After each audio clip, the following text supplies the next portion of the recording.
नमस्कार दोस्तों, स्वागत है आप अपने यूट्यूब चैनल पर। दोस्तों, यह वीडियो एशियंट और मिडिएवल हिस्ट्री दोनों मिलाकर टॉप 100 क्वेश्चन ऑनलाइनर कराया जाएगा। यह क्वेश्चन काफ़ी इम्पोर्टेंट है। किसी भी एग्ज़ाम के लिए हिस्ट्री कितना इम्पोर्टेंट है तो सबको पता है। तो उसी में से सिर्फ इम्पोर्टेंट फैक्ट को लिया गया है जो कि ऑनलाइनर में होगा, और यह 100 क्वेश्चन का वीडियो होगा। तो आप इसे शुरू से लेकर अंत तक ज़रूर देखें और इस वीडियो को लाइक करें, शेयर करें। आइए शुरू करते हैं। आज का पहला है कि वैदिक काल में पानी नाम से जाने गए समुदाय का मुख्य व्यवसाय क्या था? तो उसका मुख्य व्यवसाय व्यापार था। आगे है, ऋग्वेद में पुत्रियों के लिए प्रयुक्त शब्द दुहिता का शाब्दिक अर्थ क्या है? ऋग्वेद में पुत्रियों के लिए प्रयुक्त शब्द दुहिता का शाब्दिक अर्थ क्या है? तो उसका शाब्दिक अर्थ है गाय का दोहन करने वाली। आगे है, संगम युग में तमिलों का सर्वाधिक लोकप्रिय देवता कौन है? कहता है संगम युग में तमिलों का सर्वाधिक लोकप्रिय देवता कौन था? तो उनका लोकप्रिय देवता था मुरुगन उसका लोकप्रिय देवता था संगम युग के लोगों का। आगे है, मोहम्मद बिन तुगलक ने किस धातु में सांकेतिक सिक्का का प्रचलन किया? तो मोहम्मद बिन तुगलक ने कांस्य धातु के सांकेतिक सिक्कों का परिचालन शुरू किया था। आगे है, गुजरात को जीतकर किसने उसे दिल्ली सल्तनत में शामिल किया था? गुजरात को जीतकर किसने दिल्ली सल्तनत में शामिल किया था? तो अलाउद्दीन खिलजी ने गुजरात को जीतकर दिल्ली में मिलाया था। आगे है, अमीर खुसरो को किस गायन शैली का जन्मदाता माना जाता है? अमीर खुसरो को किस गायन शैली का जन्मदाता माना जाता है? तो यह माना जाता है कव्वाली शैली का जन्मदाता माना जाता है अमीर खुसरो को। आगे है, कबीर की मृत्यु के पश्चात उसकी समाधि कहाँ बनाई गई? कबीर की मृत्यु के बाद उसकी समाधि मगहर में बनाई गई। कहाँ बनाई गई थी? मगहर में बनाई गई थी। अकबरनामा के प्रख्यात लेखक अबुल फजल की हत्या किसने की थी? कहता है कि जिसने अकबरनामा लिखी उसके प्रख्यात अकबरनामा लिखी अबुल फजल ने। तो इसकी आत्महत्या किसने की थी? तो इसका आत्महत्या वीर सिंह देव बुंदेला ने की थी। वीर सिंह देव बुंदेला ने इसकी हत्या की थी। तो यहाँ एक क्वेश्चन और बन गया है कि अकबरनामा किसने लिखा है? तो अबुल फजल ने लिखा है। आगे है, बागी शहजादे खुसरो को आश्रय देने के लिए जहांगीर ने किस सिख गुरु को मृत्यु दंड दिया था? बागी जो अपने पिता से बागी किए थे, बागी शहजादे खुसरो को आश्रय देने के कारण जहांगीर ने किस सिख गुरु को मृत्यु दंड दिया था? तो गुरु अर्जुन देव को मृत्यु दंड दिया था। आगे है, अगला क्वेश्चन है, पांड्यों का उल्लेख सर्वप्रथम किस विदेशी यात्री ने किया था? पांड्यों का उल्लेख सर्वप्रथम किस विदेशी यात्री ने किया था? तो यह मार्को पोलो ने इसका उल्लेख किया था। ब्यास नदी का प्राचीन नाम क्या था? तो ब्यास नदी का प्राचीन नाम बिपाशा था। छठी शताब्दी ईस्वी पूर्व में वत्स्य महाजनपद की राजधानी कहाँ थी? वत्स्य महाजनपद की राजधानी कहाँ थी? तो यह कौशाम्बी में इसकी राजधानी थी। आगे है कि पाटलिपुत्र नामक नगर की स्थापना किसने की थी? तो पाटलिपुत्र नामक नगर की स्थापना किसने की थी? तो इसकी स्थापना उदयन ने किया था। मगध का प्रथम राजवंश कौन था? मगध का प्रथम राजवंश हर्यक वंश था। आगे है, बुद्ध द्वारा गौहत्या को बौद्ध मतलाभिलंबी क्या कहते हैं? तो बुद्ध द्वारा गौहत्या को बौद्ध मतलाभिलंबी क्या कहते हैं? तो इसे महाभिनिष्क्रमण कहते हैं, महाभिनिष्क्रमण कहते हैं। आगे है सल्तनत काल में अश्वशाला के प्रधान को क्या कहा जाता था? अश्वशाला के प्रधान को अमीर आखुर कहा जाता था, अमीर आखुर कहा जाता था। आगे है खालसा पंथ की स्थापना तथा एक धर्माचार पाहुल को किस सिख गुरु ने चलाया था? कहता है कि खालसा पंथ की स्थापना तथा एक धर्माचार पाहुल को किस सिख गुरु ने शुरू किया था? तो यह गुरु गोविंद सिंह ने इसकी शुरुआत की थी। आगे है वशिष्ठ द्वैत के प्रवर्तक कौन थे? वशिष्ठाद्वैत के प्रवर्तक कौन थे? तो इसके प्रवर्तक रामानुजाचार्य थे। आगे है खानवा का युद्ध कब हुआ था? तो खानवा का युद्ध 1527 ईस्वी में हुआ था। आगे है चोल वंश का संस्थापक कौन था? चोल वंश का संस्थापक कौन था? तो चोल वंश के संस्थापक विजयालय थे। आगरे के लाल किले में मोती मस्जिद किस मुगल शासक ने बनवाई थी? तो शाहजहां ने दिल्ली के लाल किला में मोती मस्जिद बनवाया था। आगे है पुष्यमित्र शुंग ने अश्वमेध यज्ञ किए थे। कहता है पुष्यमित्र शुंग ने अश्वमेध यज्ञ किए थे। यह जानकारी किस ग्रंथ से प्राप्त होता है? तो यह महाभाष्य से प्राप्त होता है कि पुष्यमित्र शुंग ने अश्वमेध यज्ञ कराए थे। आगे है अत्रेय ब्राह्मण किस वेद का है? तो अत्रेय ब्राह्मण ऋग्वेद का है। आगे है हिस्टोरिका नामक ग्रंथ के लेखक कौन है? तो हिस्टोरिका नामक ग्रंथ के लेखक हेरोडोटस हैं, हेरोडोटस। आगे है उत्तर रामचरितम के लेखक कौन है? उत्तर रामचरितम के लेखक भभूति हैं, भभूति उत्तर रामचरितम के लेखक हैं। समुदाय के साथ भारत आए किस महमूद के साथ भारत आए किस विद्वान ने भारतीय समाज पर किताबुल हिंद नामक पुस्तक लिखी? कहता है महमूद के साथ भारत आए किस विद्वान ने भारतीय समाज पर किताबुल हिंद नामक पुस्तक लिखी थी? तो यह लिखा था अलबरूनी ने। आगे है खरमेर राजा ने किस भारतीय राजा से मित्रता की थी? खरमेर राजा ने किस भारतीय राजा से मित्रता की थी? तो यह राजेंद्र प्रथम से मित्रता किया था। सल्तनत काल में हक ये सर्व क्या था? तो यह एक सिंचाई कर था। आगे है नायाब ए मामलिकात नामक पद का सृजन सल्तनत काल में किसने किया था? कहता नायाब ए मामलिकात नामक पद सृजन सल्तनत काल में किसने किया था? तो ये किया था मुइज़ुद्दीन बहराम शाह ने इसकी सृजन किया था। आगे है मुगल काल में लोक निर्माण विभाग को क्या कहा जाता था? मुगल काल में लोक निर्माण विभाग को क्या कहा जाता था? तो उसे शोहरत-ए-आम कहा जाता था। मुगल काल में लोक निर्माण विभाग को शोहरत-ए-आम कहा जाता था। आगे है बंगाल के किस नवाब ने अपनी राजधानी मुर्शिदाबाद से परिवर्तित करके मुंगेर कर दी थी? तो यह मीर कासिम ने किया था। मीर कासिम ने बंगाल से अपनी राजधानी को मुर्शिदाबाद से परिवर्तित करके मुंगेर लाया था। आगे है किस अभिलेख से पुष्टि हुई कि कहता है किस अभिलेख से यह पुष्टि हुई कि पुष्यमित्र शुंग ने अश्वमेध यज्ञ किया था? तो यह अयोध्याभिलेख से पुष्टि होता है।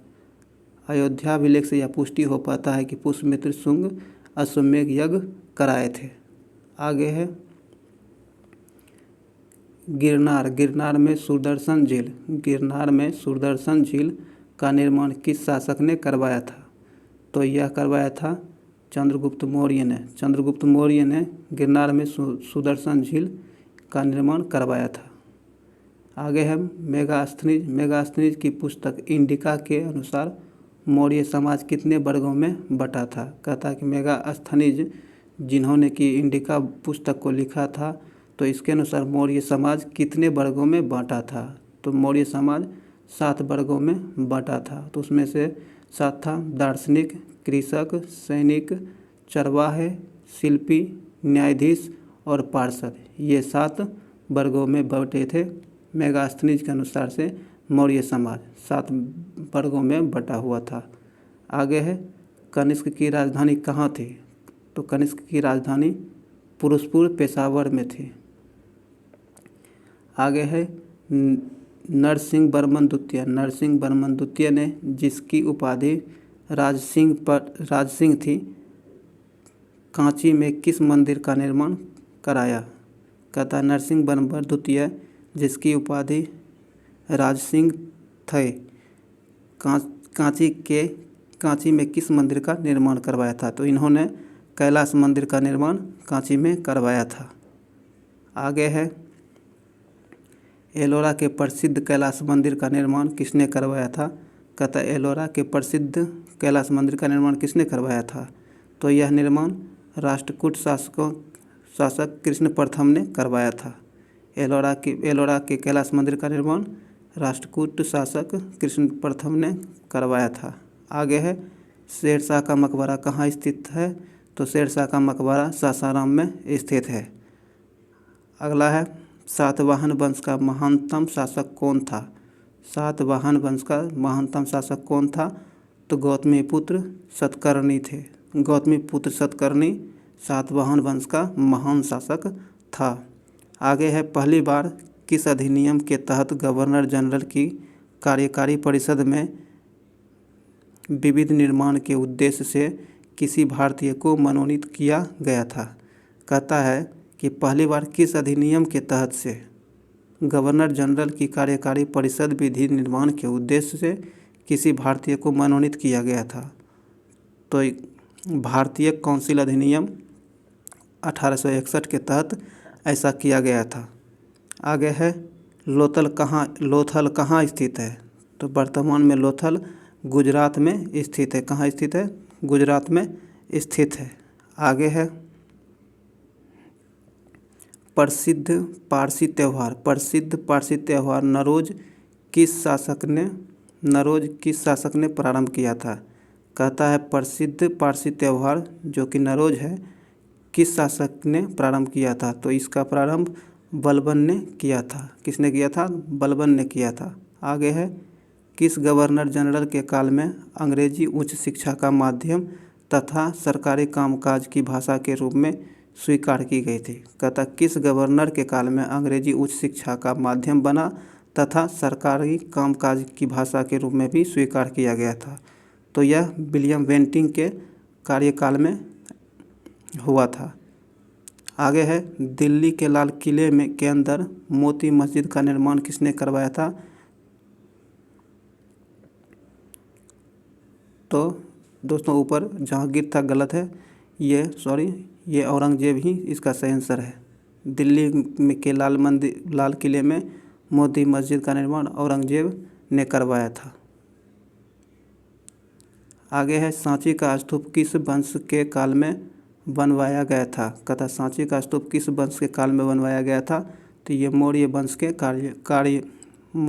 के काल में बनवाया गया था। आगे है किस राजवंश ने हत्या कर सत्ता हथियाई तथा जिसका अंत भी हत्या से ही हुआ। तो यह शुंग वंश ने अपना राज हत्या कर अपनाई थी और इसका भी अंत हत्या करके ही हुआ।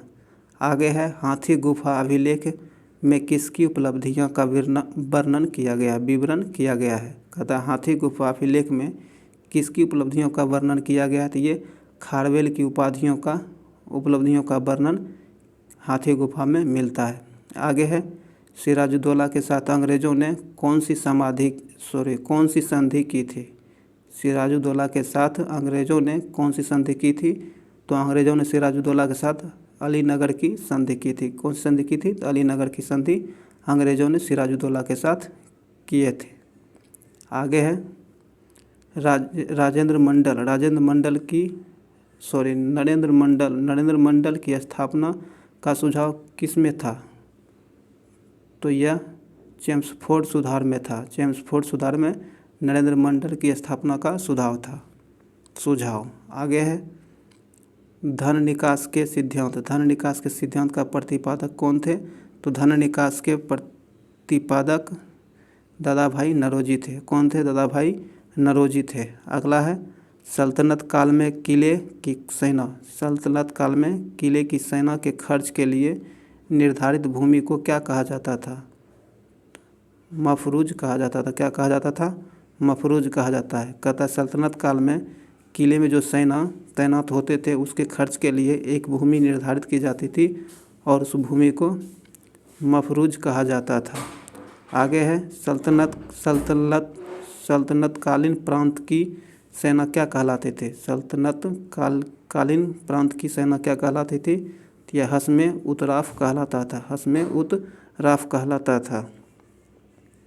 आगे है ग्वालियर अभिलेख के अनुसार अरबों को सिंध से आगे बढ़ने से किसने रोका था? कहता ग्वालियर अभिलेख से यह पता चलता है कि अरबों को सिंध से आगे आने के लिए किसने रोका था? ये नागभट्ट ने रोका था। आगे है कि महाराजा रंजीत सिंह के साथ किसके विचार विमर्श के परिणाम स्वरूप अमृतसर की संधि हुई थी? महाराजा रंजीत सिंह के साथ किसके विचार विमर्श के परिणाम स्वरूप अमृतसर की संधि हुई थी? तो यह सर चार्ल्स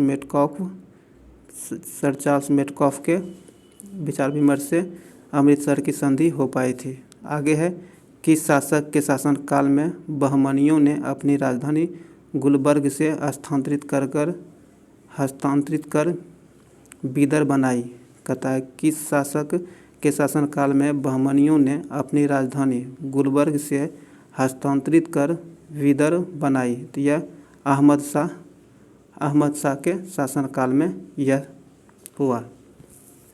अहमद शाह ने ही अपनी राजधानी गुलबर्ग से हस्तांतरित कर बीदर में बनाई थी। आगे है सोमनाथ मंदिर पर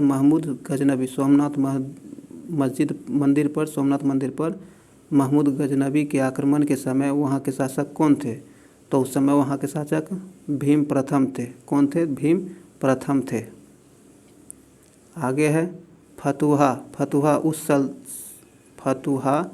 उस सलातीन की रचना किसने तथा कब की? तो यह ईसामी ने 1350 ईस्वी में किया था। आगे है सतकर्णी की मृत्यु के पश्चात उसके 2 अल्पवयस्क पुत्र वेदश्री और शक्तिश्री का संरक्षण किसने किया था? कहता है सतकर्णी की मृत्यु के पश्चात उसके 2 अल्पवयस्क पुत्र, एक वेदश्री और दूसरा शक्तिश्री का संरक्षण किसने किया था? तो नागनिका ने इसका संरक्षण किया था। आगे है हाल ने गाथा सप्तशती नामक ग्रंथ की रचना किस भाषा में की गई है? कहता हाल ने गाथा सप्तशती नामक ग्रंथ की रचना किस भाषा में की गई है? तो यह प्राकृतिक भाषा में इसकी रचना की गई है।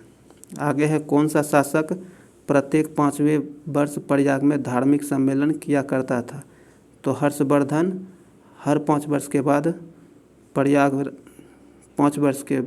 प्रयाग में धार्मिक सम्मेलन किया करता था, वह हर्षवर्धन था।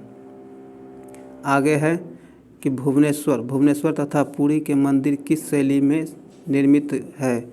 भुवनेश्वर तथा पुरी के मंदिर किस शैली में निर्मित है? तो यह नागर शैली में निर्मित है। आगे है संगम युगीन ग्रंथ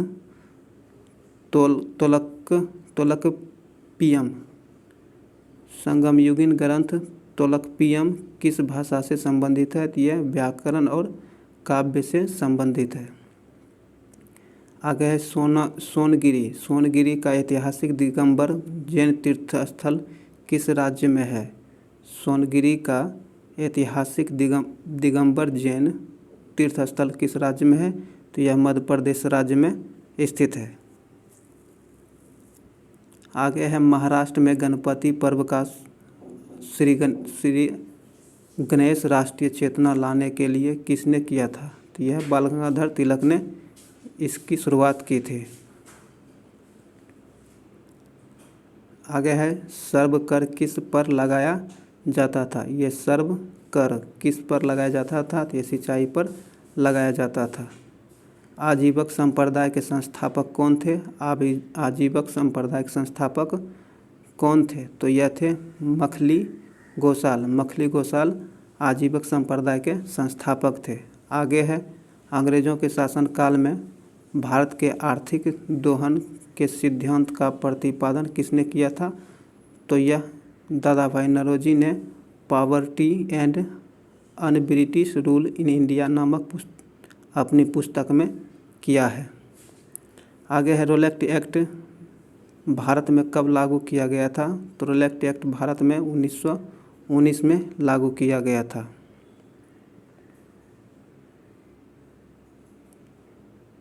आगे है विक्रम संवत कब से प्रारंभ हुआ? कहता है विक्रम संवत किस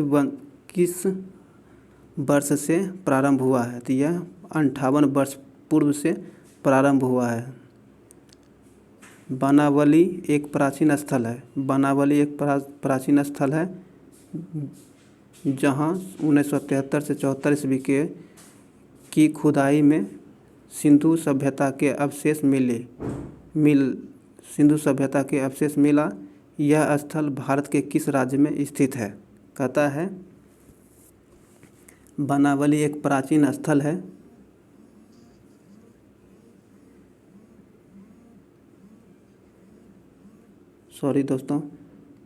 कहता है कि बनावली एक प्राचीन स्थल है।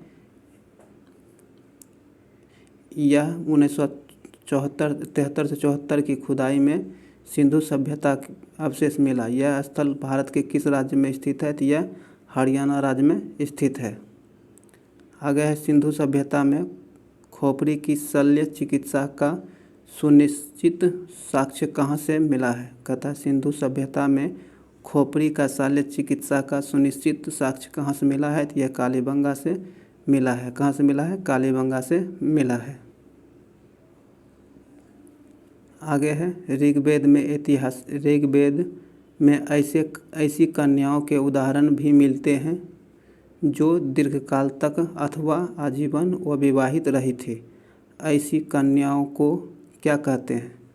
उस समय क्या कहते थे ऐसी कन्याओं को? तो उस समय ऐसी कन्याओं को आमुज कहा करते थे। अमाजू कहा जाते थे। ऋग्वेद में जो कन्या आजीवन उम्र तक कुमारी रहती थी उसे अमाजू कहा जाता था। आगे है महात्मा बुद्ध के समय कौशल देश में कौन राज्य करता था? महात्मा बुद्ध के समय कौशल में कौन राज्य करता था? तो उस समय वहाँ राज्य प्रसेनजित किया करते थे। आगे है किस शासक ने वैशाली का परित्याग करके पाटलिपुत्र को मगध राज्य की राजधानी बनाया था? तो कालाशोक ने पाटलिपुत्र को मगध राज्य की राजधानी बनाया था।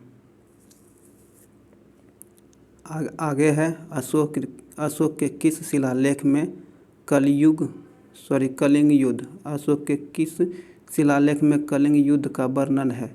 कहता है कि 13वें शिलालेख में कलिंग युद्ध का वर्णन है।